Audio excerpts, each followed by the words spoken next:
Hi అండి. ఈరోజు వీడియోలో ఇంతవరకు ఎవరు కూడా ఇలాంటి టిప్స్ చెప్పుండరు. అంత బాగా ఫిట్టింగ్ వచ్చేలాగా టిప్స్ అయితే షేర్ చేస్తాను. వీడియోని ఎక్కడ స్కిప్ చేయకండి.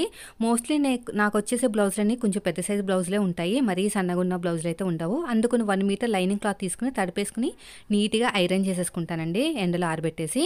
అయితే నేను ఫస్ట్ వచ్చేసి నా మెథడ్‌లో హ్యాండ్స్ కట్ చేస్తాను కాబట్టి మీరు కూడా నా మెథడ్‌లో కట్ చేస్తే హ్యాండ్సే కట్ చేయండి ఫస్ట్. అప్పుడు మీకు క్లాత్ అనేది బాగా సేవ్ అవుతది. ఫస్ట్ వచ్చేసి 4 ఫోల్డింగ్ చేసేసుకుని ఎడ్జెస్ అనేవి కరెక్ట్‌గా ఉండడానికి ఫస్ట్ టిప్ వచ్చేసి ఎల్ స్కేల్ అండి. ఎల్ స్కేల్ వాడండి. ఎల్ స్కేల్ సహాయంతో నేను చూపించినట్టు ఒక మార్కింగ్ వేసుకుని మనం కింద ఖర్చు కోసం ఒక పావించి వదిలేసుకుని మనం తీసుకున్న ఆది బ్లౌజు హ్యాండ్ హైట్ ఉందో ఖర్చులతో కలిపి మార్కింగ్ వేసేసుకోండి సరిపోతుంది. నాకు బార్డర్ వచ్చింది కాబట్టి నేను హ్యాండ్ లూజ్ దగ్గర మాత్రం ఒక పావించి మాత్రమే తీసుకున్నాను. మీరు పట్టీలాగా వేసుకోవాలి హెమ్మింగ్ పట్టీలా అనుకుంటే 1.5 అంతా తీసుకుంటే సరిపోతుంది. నెక్స్ట్ వచ్చేసి టిప్ 2 వచ్చేసి మనకి ఎప్పుడైనా సరే ఆర్మ్ లూజ్కి 1 ఇంచ్ కప్పితే చెస్ట్ అనేది వస్తుందన్నమాట. ఇది బాడీ చెస్ట్. డీప్ నెక్ బ్లౌజ్కి ఆర్మ్ లూజ్కి 1 ఇంచ్ కప్పితే చెస్ట్ లూజ్ వచ్చేసింది కదా. ఆ చెస్ట్ లూజ్ బేస్ చేసుకుని బ్లౌజ్ కట్ చేసామంటే ఫిట్టింగ్ అనేది చాలా బాగా వస్తుంది. అయితే బ్యాక్ పార్ట్ నుంచి మాత్రమే మనం ఆర్మ్ లూజ్ అనేది చెక్ చేసుకోవాలండి. అప్పుడే కరెక్ట్గా వస్తుంది. అయితే నేను బ్లౌజ్ని తిప్పేసుకుని క్రాస్గా చెక్ చేసుకుంటే నాకు ఎంత వచ్చిందంటే 8 ఇంచులు వచ్చింది. 8వ నెంబర్ తోటి ఆర్మ్ లూజ్ వస్తే 3.5 ఇంచులు అనేది చంక డౌన్ పెట్టుకోవాలి మన మెథడ్ ప్రకారం. పెట్టుకున్న తర్వాత క్రాస్గా ఒకసారి ఆర్మ్ లూజ్ చెక్ చేసేసుకుని 8 ఇంచులకు మార్కింగ్ వేసుకుని తర్వాత హ్యాండ్ లూజ్ కూడా మార్కింగ్ వేసేసుకోవాలి. అయిపోయింది. ఇప్పుడు వచ్చేసి స్ట్రేట్గా చూసుకోండి ఆర్మ్ లూజ్ ఎంత వచ్చిందో. ఇక్కడ ఒక సగానికి ఫోల్డ్ చేసుకుని ఒక మార్కింగ్ వేసుకుని ఇక్కడ స్ట్రేట్గా లైన్ వేసేసేయండి ఇలాగా. తర్వాత ఇలాగ క్రాస్గా 8వ నెంబర్ తోటి ఆర్మ్ లూజ్ వస్తే పావుతకు 2 ఇంచులు తీసుకోవాలి. షోల్డర్ దగ్గర 1 ఇంచ్ తీసుకోండి అంతే. మనం తీసుకున్న కర్వ్ స్కేల్ ఉంటుంది కదా, ఇది కూడా చాలా ఇంపార్టెంట్. నేను ఏదైతే చూపిస్తున్నానో అవన్నీ మీరు చేస్తేనే ఫిట్టింగ్ బాగా వస్తుందండి. ఏది మిస్ అయినా కూడా మళ్ళీ మారిపోయే ఛాన్సెస్ ఎక్కువ ఉంటాయి. ఇలా నీట్గా కర్వ్ అనేది తిప్పేసుకోండి పైనుంచి కింద వరకు. మళ్ళీ కర్వ్ స్కేల్ తిప్పేసుకుని ఇంకొక మార్కింగ్ అయితే చేసేసుకోండి ఇలాగా. ఇలా మొత్తం కూడా ఈ ప్లస్ గుర్తు దగ్గర ఇక్కడ మనకు ఒక ప్లస్ గుర్తులాగా వస్తుంది అనమాట. ఇక్కడ ఇలా నీట్గా కర్వ్ తిప్పేసుకుని ఇక్కడ మనకి ప్లస్ గుర్తు వస్తుంది. ఇక్కడ ఒక 1/2 ఇంచ్ లోతు తీసుకోవాలి. ఏ సైజు వాళ్ళకైనా 1/2 ఇంచ్ లోతు కిందకి, ఆర్మ్ లూజ్ దగ్గర నుంచి మన వైపుకి 1 ఇంచు. ఏ సైజ్ అన్నా పర్లేదు, ఆర్మ్ లూజ్తో పని లేదు, మనకి ఏ సైజ్ అన్నా పర్లేదు. ఇలాగ షేప్ తిప్పేసేయండి. మళ్ళీ ఇలా తిప్పేసుకుని మళ్ళీ షేప్ ఇచ్చేసేయండి అంతే. మీకు ఈ మెథడ్ అనేది చాలా బాగా ఉపయోగపడుతుందండి. ఎంతోమందికి సక్సెస్ కూడా ఇచ్చింది. నేను చెప్పిన మెథడ్లో బ్యాక్ పార్టు, నేను చెప్పిన మెథడ్లో ఫ్రంట్ పార్టు, నేను చెప్పిన మెథడ్లో హ్యాండ్ కటింగ్ చేస్తే అప్పుడే మీకు కరెక్ట్గా వస్తుంది. ఎక్కడ కూడా మిస్ చేయకండి పాయింట్స్. ఇక్కడ కొద్దిగా మనకి అతుకులు పడతాయి, చూద్దాం. మన దగ్గర క్లాత్ ఉంటే జాయింట్లు వేసేద్దాం ఇప్పుడే, లేదంటే కుట్టేటప్పుడు చూసుకోవాలి. ఇప్పుడు మిడిల్ ఒక చిన్న టక్ ఇచ్చేసేయండి. హ్యాండ్ మిడిల్లో 2 లేయర్స్ని సపరేట్గా తీసేసుకుని ఈ లోత్ అనేది కట్ చేసేసుకోండి ఇలాగ నీట్గా లోత్ అనేది కట్ చేసుకోవాలి. ఇక్కడ ఒక మార్కింగ్ చేసుకోండి, అడుగు భాగంలో కూడా ఒక మార్కింగ్ చేసేసుకోండి. తర్వాత నాకు కొంచెం జాయింట్ పడుతుందని చెప్పాను కదా, ఇక్కడ చూడండి, ఇక్కడ ఇలాగ కట్ చేసేసుకోవాలన్నమాట స్ట్రెయిట్గా. ఇలా స్ట్రెయిట్గా కట్ చేసుకుంటూ వెళ్ళిపోవాలి. ఇది అయిపోయిందండి, దీన్ని పక్కన పెట్టేస్తాను. ఇప్పుడు వచ్చేసి ఉన్న క్లాత్లోనే బ్యాక్ పార్ట్ అనేది కట్ చేసుకోవాలి, ఫ్రంట్ పార్ట్ కట్ చేసుకోవాలి. ఫస్ట్ హ్యాండ్స్ కట్ చేసాం కదా, తర్వాత ఫ్రంట్ పార్ట్ కట్ చేసుకోకూడదండి, బ్యాక్ పార్టే కట్ చేసుకోవాలి. అదొక విషయం మీరు బాగా గుర్తుపెట్టుకోండి. నా మెథడ్లో అయితే ఫోల్డింగ్ అనేది మన వైపుకు ఉండాలి, ఓపెనింగ్స్ అంటే కోరాస్ ఆపోజిట్లో ఉండాలి. ఎల్ స్కేల్ తీసేసుకుని స్ట్రేట్గా ఇలా లైన్ వేసేసేయండి. తర్వాత వచ్చేసి నేనైతే దగ్గర ఒక 1 ఇంచ్ ఎక్స్ట్రా తీసుకుంటున్నాను. ఎందుకో తెలుసా, కింద పట్టి అతకడానికి ఒక 1/4 ఇంచ్ అయితే వెళ్ళిపోతుంది. మిగతాదంతా కూడా కొంచెం హైట్ పెంచానమాట. మనం తీసుకున్న బ్లౌజు పాత బ్లౌజ్ అయితే హైటు వాళ్ళు చెప్పినా చెప్పకపోయినా పెంచాలండి. అదే కొత్త బ్లౌజ్ అనుకోండి, అంటే అప్పుడే కుట్టిన బ్లౌజ్ అయితే మాత్రం అవసరం లేదు. ఇప్పుడు ఇది బ్లౌజ్ నేను కుట్టిన బ్లౌజ్ ఆల్రెడీ వేసుకున్నారు కాబట్టి నేను కొంచెం పెంచానమాట. సింక్ అవుతుంది కదా అందుకుని. బ్యాక్ పార్ట్లో మెయిన్ డాట్ ఉంటుంది కదా, నేను ఎక్కడైతే లైన్ వేసానో అక్కడ నుంచి పైన షోల్డర్ దగ్గర ఒక మార్కింగ్, ఎగస్ట్రా ఖర్చు కోసం ఒక 1/4 ఇంచు అంతే. స్ట్రేట్గా లైన్ వేసేసేయండి. చూడండి కనిపిస్తుంది కదా మీకు. ఎల్ స్కేల్ తీసుకుని ఫోల్డింగ్ అనేది నా వైపు వేసేసుకుని ఇలా స్ట్రేట్గా మార్కింగ్ వేసేసుకోండి. తర్వాత నడుం దగ్గర కరెక్ట్గా మార్కింగ్ వేసేసుకుని ఇలాగా మనకి ఇక్కడ లైన్ ఉంది కదా, అక్కడి నుంచి ఫోల్డింగ్ దగ్గర ఒక మార్కింగ్, ఎగస్ట్రా ఖర్చు కోసం ఒక 1/4 ఇంచు అంతే. ఇది మనకి ఆటోమేటిక్గా నెక్ డీప్ అనేది వచ్చేస్తుంది అనమాట. నెక్ డీప్ వచ్చేసి నాకు 9.5 వచ్చింది. ఓకేనా. ఇక్కడ కూడా మనకి ఆర్మ్ లూజ్కి 1 ఇంచ్ కప్పితే చెస్ట్ లూజ్ కదా 9 ఇంచులు. ఆర్మ్ లూజ్ 8 ఇంచులు, దానికోసం 1 ఇంచు కప్పితే 9 ఇంచులు, ఎగస్ట్రా ఖర్చు కోసం 2 ఇంచులు. ఇక్కడ కూడా అంతే 9 ఇంచులు, ఎగస్ట్రా ఖర్చు కోసం 2 ఇంచులు. ఇలా స్ట్రేట్గా లైన్ వేసేసేయండి. ఇలా నీట్గా మార్కింగ్ వేసేసుకోండి. ఇక్కడ కూడా అంతే, ఇక్కడ ఒక 2 ఇంచులు ఉంచేసుకుని ఇక్కడ కూడా మార్కింగ్ వేసేసేయండి. అయిపోయిందండి. ఇప్పుడు ఏం చేయాలంటే నెక్ విడ్త్ వచ్చేసి 2.5 పెట్టాలి. ఎగస్ట్రా ఖర్చు కోసం 1/2 ఇంచు, 36 సైజు కదా, కింద 3 ఇంచులు తీసుకోండి సరిపోతుంది. ఇలా స్ట్రేట్గా లైన్ వేసేసేయండి. ఇలా క్రాస్గా కూడా లైన్ వేసేసేయండి ఇలాగా. తర్వాత కర్వ్ స్కేల్ తీసుకుని నీట్గా కర్వ్ అనేది తిప్పేసేయండి ఇలాగా. ఇప్పుడు మనం తీసుకున్న షోల్డర్ ఉంటుంది కదా, ఆది బ్లౌజ్లో చిన్న షోల్డర్, అది ఎంత ఉందో ఒకసారి చెక్ చేసుకోండి. ఇలాగా చెక్ చేసేసుకుని ఇక్కడ ఒక మార్కింగ్ ఎగస్ట్రా ఖర్చు కోసం ఒక 1/2 ఇంచు. ఫుల్ షోల్డర్ ఎంత వచ్చిందో చెక్ చేయండి. ఒక్కొక్కసారి చిన్న షోల్డర్ ఎక్కువ ఉంటుంది కొంతమందికి. సో నేనైతే 6 ఇంచులు వచ్చింది. 6 ఇంచెస్ పెడితే సెట్ అవ్వదండి, చిన్న సైజు కదా. నేను 5.7 పెడుతున్నాను. కింద కూడా 5.7కి ఒక మార్కింగ్ వేసుకుని ఇలా స్ట్రేట్గా లైన్ వేసేసాను ఇలాగా. ఇక్కడ కూడా అంతే,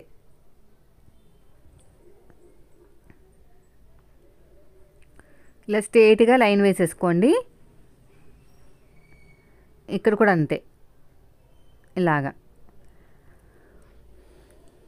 అయిపోయిందండి. ఇలా క్రాస్గా 1.5 కన్నా కొంచెం తక్కువే తీసుకోండి. 36 సైజే కదా, మరి ఎక్కువ సైజు కాదు కాబట్టి 1.5 కన్నా కొంచెం తక్కువ తీసుకోవాలి, అంటే 1.5 కన్నా ఎక్కువ.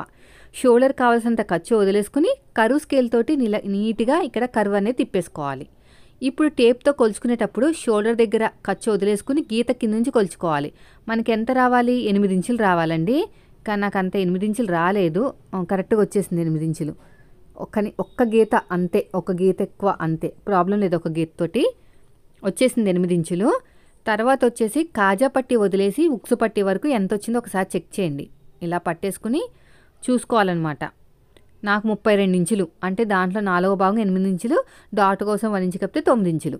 9 ఇంచులు అంటే వీళ్ళకి నడుము లూజు, చెస్ట్ లూజు సేమ్ అనమాట. మనకు కూడా చెస్ట్ 9 ఇంచులే వచ్చింది కదా, అది ఒక్కొక్కరికి అలా ఉంటుంది అనమాట, అందరికీ ఉండదు. ఇలాగా మార్కింగ్ వేసుకుని సగానికి ఒక ఫోల్డ్ చేసేసుకుని అటొక 1/2 ఇంచు, ఇటొక 1/2 ఇంచు, ఇలా అటొక 1/2 ఇంచు, ఇటొక 1/2 ఇంచు. హైట్ వచ్చేసి 4 ఇంచులు తీసేసుకోండి డాట్ హైట్. ఇలా స్ట్రేట్గా లైన్ వేసేసుకోండి. మనకి హైట్ ఎంత వచ్చింది? 16 ఇంచులు వచ్చింది, అందుకని నేను 4 ఇంచులు తీసుకున్నాను. ఓకేనా? ఇప్పుడు ఎలాగైతే మార్కింగ్ వేసామో సేమ్ అదే విధంగా కటింగ్ చేసుకోవాలి. వీడియో నచ్చితే లైక్ చేయండి ఫ్రెండ్స్. మీరు మన ఛానల్ ఫస్ట్ టైం చూస్తే సబ్స్క్రైబ్ చేయండి. ఏది కూడా దాచుకోకుండా, ఏ పాయింట్ కూడా, ఏ టిప్పు కూడా దాచుకోకుండా క్లియర్గా ఎక్స్ప్లెయిన్ చేస్తూ వీడియోస్ పోస్ట్ చేస్తున్నానండి. నేను ఎలాగైతే కట్ చేసి కస్టమర్స్ని పెంచుకున్నానో మీరు కూడా అలాగే పెంచుకోవాలని ఏ టిప్ అయినా సరే మీతో షేర్ చేస్తున్నాను. నచ్చితే మాత్రం ఖచ్చితంగా లైక్ చేయండి. సో ఇలా నీట్గా కట్ చేసుకుంటూ వెళ్ళిపోవాలి. చూడండి నేను ఎలాగైతే కట్ చేస్తున్నానో అలాగా. ఇది అయిపోయిన తర్వాత ఒకసారి మనం తీసుకున్న ఆది బ్లౌజ్ ఉంటుంది కదా, అది ఫ్రంట్ పార్ట్లో క్రాస్ కటింగ్గా స్ట్రేట్ కటింగ్ అని ఒకసారి చెక్ చేసుకోవాలన్నమాట. ఎందుకు చెక్ చేసుకోవాలంటే మనకి క్రాస్ కటింగ్ అనుకోండి క్రాస్గా వేసుకోవాలి బ్యాక్ పార్ట్ని, అదే స్ట్రేట్ కటింగ్ అనుకోండి స్ట్రేట్గా వేసుకోవాలి. మోస్ట్లీ అందరికీ క్రాస్ కటింగే ఉంటుందండి, ఎవరో ఒకరికో ఇద్దరికో మనకి స్ట్రేట్ కటింగ్ ఉంటుందన్నమాట. క్రాస్ కటింగ్ వేసుకునేటప్పుడు మనకి నెక్ దగ్గర ముడతలు రాకుండా ఉండాలి అంటే కోరాస్ మన వైపుకు ఉండాలి. అదొక విషయం మీరు బాగా గుర్తుపెట్టుకోండి. ఎలా పడితే అలాగా అడ్డంగా వేస్తే మాత్రం రాదు.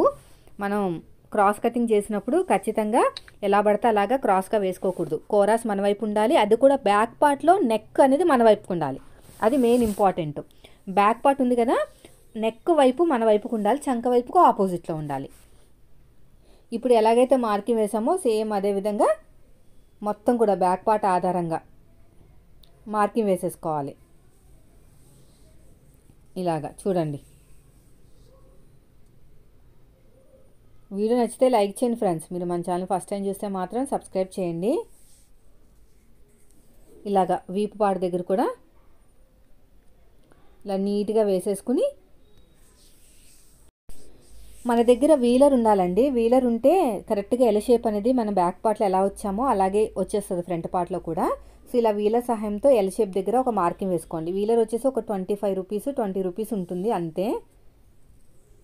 మీరు చూడండి, మీరు బయట దొరికితే తీసుకోండి. L scale, normal scale, curve scale, wheeler అవి ఉంటే సరిపోతుంది, ఫిట్టింగ్ అనేది పర్ఫెక్ట్గా వచ్చేస్తుంది అనమాట. సో ఇప్పుడు వచ్చేసి ఇక్కడ ఒక 1/2 ఇంచ్ లోతు తీసుకోవాలన్నమాట. 1/2 ఇంచ్ లోతు తీసేసుకుంటే మనకి ముడతలు అనేవి రావు ఫ్రంట్ పార్ట్లో. షోల్డర్ కావాల్సినంత ఖర్చు వదిలేయండి. ఖర్చు వదిలేసిన తర్వాత మనం తీసుకున్న ఆది బ్లౌజ్లో ఫ్రంట్ పార్ట్ హైట్ ఎంత ఉందో ఒకసారి చెక్ చేసుకోండి. ఫ్రంట్ పార్ట్ హైట్ అనేది ఎంత ఉందో ఒకసారి చెక్ చేసుకోవాలి. ఇలాగ మెయిన్ డాట్ని పట్టేసుకుని ఫ్లోర్ మీద పెట్టేసుకుని షోల్డర్ కుట్టు దగ్గర నుంచి మెయిన్ డాట్ ఖర్చులతో కలిపి మార్కింగ్ వేసుకోండి. నాకు 13 మీద 2 గీతలు వచ్చినాయి ఖర్చులతో కలిపి. ఇక్కడ కూడా పైన షోల్డర్ కావాల్సినంత ఖర్చు వదిలేసుకుని కింద ఖర్చులతో కలిపి 13 మీద 2 గీతలు అయితే మార్కింగ్ వేసేసాను. ఇలాగా ఎల్ స్కేల్ తీసేసుకుంటే మన వైపు ఒక లైన్ ఉంది కదా ఫ్రంట్ పార్ట్లో, ఆ లైన్ దగ్గర పెట్టుకుంటే మీకు ఆటోమేటిక్గా స్ట్రేట్గా వచ్చేస్తుంది అనమాట, వంకరగా రాదు. ఇది ఒక మంచి టిప్పు. అయిపోయిందండి. తర్వాత వచ్చేసి చూడండి, ఇలా నీట్గా మనకి ఫ్రంట్ పార్ట్ హైట్ తెలియాలంటే, మన ఫ్రంట్ పార్ట్ నెక్ డీప్ తెలియాలి అంటే ఇలాగ నీట్గా హుక్స్ పెట్టేసుకుని ఇలాగా అడ్డంగా ఒక స్కేల్ పెట్టేసుకోండి. ఓకేనా, అడ్డంగా ఒక స్కేల్ అనేది పెట్టేసుకోవాలి. ఇలా నీట్గా సదిరేసుకుని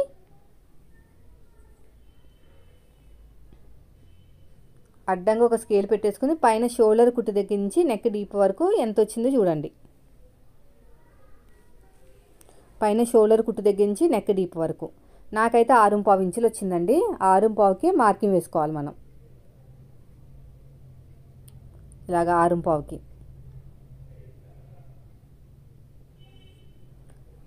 ఎక్కడి నుంచి 6.5 అంటే కుట్టిన తర్వాత 6.5 రావాలి. అలా కుట్టిన తర్వాత 6.5 రావాలంటే పైన షోల్డర్ కుట్టు దగ్గర నుంచి, పైన షోల్డర్లో ఫస్ట్ గీత ఉంది కదా అక్కడి నుంచి 6.5కి మార్కింగ్ వేసుకోవాలి. ఇలాగా అప్పుడే మీకు కరెక్ట్గా వస్తుంది అనమాట. అయితే ఇది క్రాస్ కటింగ్ కాబట్టి మీరు కర్వ్ అనేది బాగా తిప్పినా పర్లేదు, లేదంటే కొంచెం క్రాస్గా మార్కింగ్ వేసుకుని అప్పుడు రౌండ్ తిప్పినా పర్లేదు, నెక్ రౌండ్ అనేది ప్రాబ్లం లేదు. ఓకేనా, ఇదిగోండి 6.5 కరెక్ట్గా 6.5 తీసుకోవాలి. ఇప్పుడు నేను ఏం చేస్తున్నాను అంటే కొంచెం ఇలా క్రాస్గా తీస్తున్నాను. క్రాస్గా తీయటం వల్ల నెక్ రౌండ్ అనేది బాగా వస్తుంది. అది కూడా ఒక 2 గీతలు అంత రౌండ్ అంతే, ఒక 2 గీతలంతా కొంచెం క్రాస్గా తీసుకుంటే మీకు నెక్ రౌండ్ అనేది వీ షేప్ రాకుండా పర్ఫెక్ట్గా వస్తుంది అనమాట. ఇది ఒక టిప్పు, గుర్తుపెట్టుకోండి, మర్చిపోకండి. ఇలా ఒకసారి నెక్ అనేది చెక్ చేసుకోవాలండి, కరెక్ట్గా వచ్చిందా లేదా అనేది చూడండి. ఇలా కరెక్ట్గా పెట్టేసుకుని ఇలా నీట్గా రౌండ్గా చెక్ చేసుకుంటే నాకు కరెక్ట్గా వచ్చేస్తుంది. కుట్టిన తర్వాత సెట్ అయిపోతుంది. నేను అనుకున్నట్టు 6.5 వచ్చేస్తుంది. ఇప్పుడు ఉక్స్ పట్టి కాజా పట్టి హైట్ తెలియాలంటే నెక్ దగ్గర నుంచి పెట్టుకుని ఇలాగా కింద నుంచి 2 ఉక్స్కి మార్కింగ్ వేసుకోవాలి. మన వైపు ఒక లైన్ ఉంది కదా అక్కడి నుంచి 2.5 ఇంచులు, డాట్కి మధ్యన గ్యాప్ 1 ఇంచ్ తీసుకోవాలి. 2.5 ఇంచులు అనేది కామన్ అండి, పెద్ద సైజు వాళ్ళకి ఎవరికైనా 2.5, చిన్న సైజు 32 నుంచి 34 అలా వాళ్ళకి 2.5. ఇది పెద్ద సైజు కాబట్టి 36 అంటే పెద్దదే కదా, అందుకు 2.5 తీసుకున్నాను. డాట్కి మధ్యన గ్యాప్ మనం తీసుకున్న ఆది బ్లౌజ్లో డాట్ ఎంత ఉందో అంత పెట్టేసుకోవాలి. నాకు 1 ఇంచే ఉంది. హైట్ కూడా ఖర్చుతో కలిపి మార్కింగ్ వేసేసుకోండి. ఇలా షేప్ ఇచ్చేసేయండి. నెక్ దగ్గర ఒక 1/2 ఇంచ్ వదిలేసి ఈ రెండింటికి మధ్యలో ఒక డాట్ వేసేసేయండి. ఈ రెండింటిని బ్యాలెన్స్ చేసుకుంటూ 3వ డాట్ అనేది మనం ట్రయాంగిల్ వచ్చేటట్టు పెట్టుకోవాలి.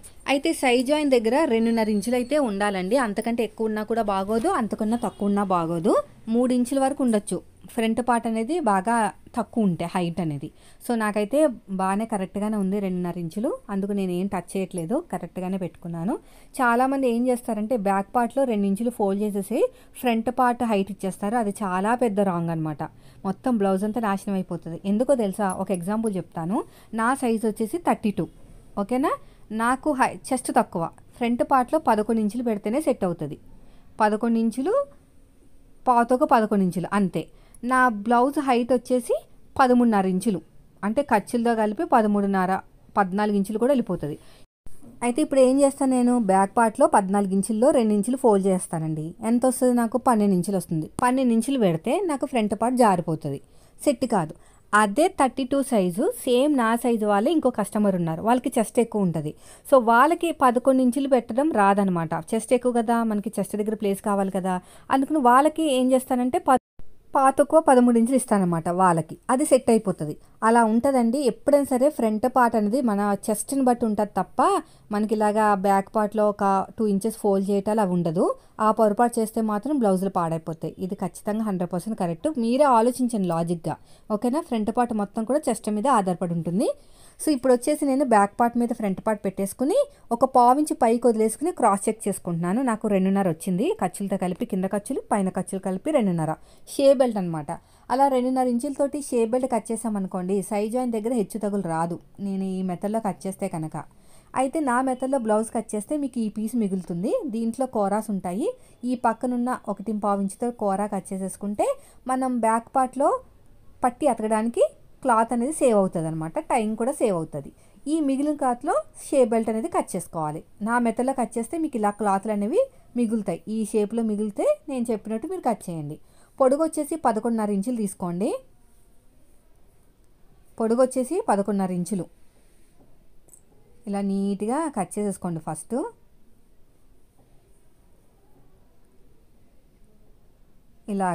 ఇలా ఒక మార్కింగ్ వేసుకోండి. 2.5. పొడుగు వచ్చేసి 11.5.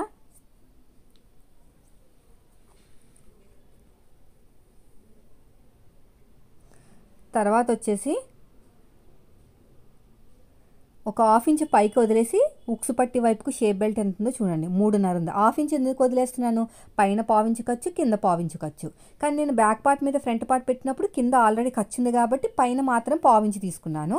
షేప్ దగ్గర 2.5 ఇంచులు తీసుకున్నానండి. ఇప్పుడు ఎలాగైతే మార్కింగ్ వేసామో సేమ్ అదే విధంగా కటింగ్ చేసేసుకోవాలి.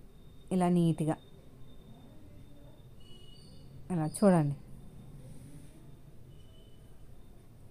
ఇప్పుడు మనకి ఇంకొక లేయర్ కావాలండి. ఇక్కడ 2.5 ఉందో లేదో చెక్ చేయండి. నాకు కొంచెం ఎక్కువ వచ్చింది లైట్గా. మళ్ళీ ఎక్కువ వచ్చేస్తుంది సైడ్ జాయింట్. అయిపోయిందండి. ఇప్పుడు బ్యాక్ పార్ట్ అయిపోయింది కదా ఇదంతా కూడా. ఇంకొక లేయర్ కావాలి మనకి. అయితే మన మెథడ్లో కట్ చేస్తే మళ్ళీ ఇక్కడ ఇలాగా ఈ షేప్లో క్లాత్ మిగులుతుంది అనమాట. ఇక్కడ చూడండి, ఈ షేప్లో క్లాత్ మిగులుతుంది. ఇది ఇంకొక లేయర్ కింద పెట్టేసుకోవచ్చు. చాలా బాగా అడ్జస్ట్మెంట్ అవుతుందండి క్లాత్ అనేది. నేను చెప్పినట్టు కట్ చేయండి మీరు. నేను ఎలా చెప్తున్నానో అలాగే కట్ చేస్తేనే మీకు క్లాత్ అడ్జస్ట్మెంట్ అవుతుంది, లేకపోతే అవ్వదు. సో మనకి ఇంకొక లేయర్ కూడా ఈజీగా వచ్చేస్తుంది కదా. ఇంకా నెక్కి నేను పైపింగ్ వేస్తాను కాబట్టి నాకు ఇంకా ప్లెయిన్ క్లాత్తో సంబంధం లేదు. అదే లైనింగ్ క్లాత్ తోటి మీరు హెమ్మింగ్ పట్టి కావాలి అనుకుంటే ఈ లేయర్ని, నేను ఇప్పుడు కట్ చేస్తున్న లేయర్ని మెడపట్టి కోసం కట్ చేసేసుకోండి. అయితే షేప్ బెల్ట్ కోసం ఇంకొక లేయర్ కావాలి కాబట్టి వేరే క్లాత్ ఏదైనా యాడ్ చేసుకోవచ్చు. అంతేనండి. ఇప్పుడు ఒరిజినల్ క్లాత్ మీద పెట్టుకుని ఎలా కట్ చేసుకోవాలో చెప్తాను. వీడియోని స్కిప్ చేయకుండా చూడండి ఫ్రెండ్స్. ప్రతిదీ చాలా ఇంపార్టెంట్. ఇప్పుడు నాకు రెండు వైపులా జరీ అనేది అంటే బార్డర్ అనేది వచ్చిందా లేదా చెక్ చేసుకుంటున్నాను. ఏమీ రాలేదు రెండు వైపులా, ఒకవైపే వచ్చింది. 4 ఫోల్డింగ్ చేసేసుకుని కట్ చేస్తాను. ఫస్ట్ హ్యాండ్స్ అయితే కట్ చేస్తాను. ఇలా వచ్చినప్పుడు ఫస్ట్ 4 ఫోల్డింగ్ చేసేసుకుని ఇలా నీట్గా 4 ఫోల్డింగ్ చేసేసుకుని కట్ చేసేసుకోవాలి. ఇలా పెట్టేసుకుని నీట్గా చూడండి. దీనిపైన హ్యాండ్స్ పెట్టుకోవాలి. సైడ్కి మనకి అతుకులు పడవండి. చూడండి, మనకి అతుకులు పడవు అసలు. మనకి క్లాత్ ఉంది, అతుకులు పడాల్సిన అవసరం కూడా లేదు. ఇలా వన్ సైడ్ బార్డర్ వస్తే అతుకులు పడవన్నమాట. తర్వాత మనం ఇక్కడ చూసుకోవాలి అడ్జస్ట్మెంట్ అనేది, క్లాత్ అడ్జస్ట్మెంట్ అనేది చూసుకోవాలి. ఇలా నీట్గా పెట్టేసుకుని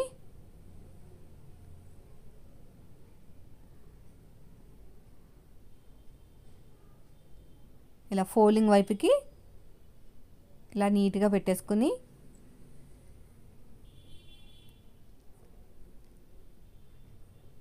ఇలా క్రాస్గా పెట్టేసుకోవాలి. తర్వాత షేప్ బెల్ట్ ఎక్కడ కరెక్ట్గా వస్తుందో చూసుకోవాలి.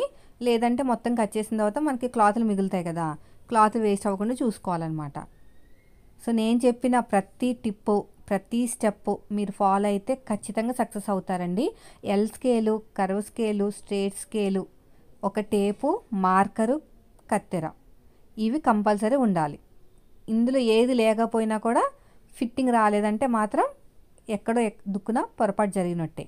మార్కర్ ప్లేస్లో చాక్ పీస్ పెట్టినా కూడా మీరు ఒక గీత అంతా ఎక్కువ వచ్చే ఛాన్సెస్ ఉన్నాయి. అందుకనే పెద్ద పెద్ద మాస్టర్స్ కూడా చాక్ పీస్లు అవి వాడరు, మార్కర్సే వాడతారు. ఎందుకు వాడతారంటే అవి సన్నగా మార్కింగ్ వస్తుంది, ఆ ఒక్క గీతలో కూడా మనకి ఫిట్టింగ్ పోయే ఛాన్సెస్ ఉంటాయి కాబట్టి చాక్ పీస్లు వాడరు. చాలామంది వీడియోస్లో నేను చూసేదాన్ని నేర్చుకునేటప్పుడు, పక్కన కనిపిస్తుంది చాక్ పీస్, పట్టుకుని గీసేస్తూ ఉంటారు. అలా అస్సలు చేయకూడదండి. ఖచ్చితంగా మార్కర్స్, నేను చెప్పిన టూల్స్ అన్నీ ఉండాలి. సో ఇదండి ఈరోజు వీడియో. ప్రతి టిప్ మీరు ఫాలో అయ్యారంటే ఖచ్చితంగా సక్సెస్ అవుతారు. వీడియో నచ్చితే లైక్ చేయండి. Thank you for watching.